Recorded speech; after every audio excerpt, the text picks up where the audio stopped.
découvert dès 2005 qu'on avait un village, Flyosque, qui justement avait été un des premiers où le maire était arrivé avec des centaines de bouteilles d'eau et avait forcé les populations à restreindre leur consommation pour que chacun fasse un effort collectif. Dans le même temps, on avait eu une île à Belle-Île qui s'était retrouvée complètement coupée du monde parce que sans eau et avait dû être acheminée par bateau, 100 000 litres d'eau qui avait coûté 2,6 millions. Donc, on a déjà eu ce type de crise il y a déjà à peu près 15 ans, 17 ans, on va dire.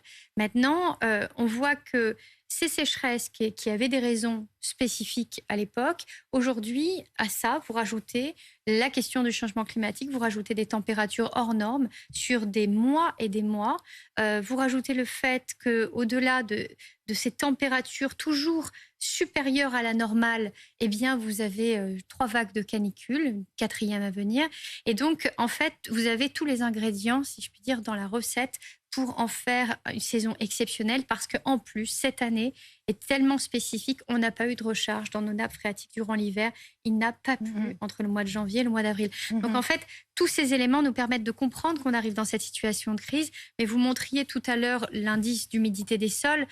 On savait déjà dès le mois de juin qu'on avait un taux d'humidité des sols qui correspond à fin août.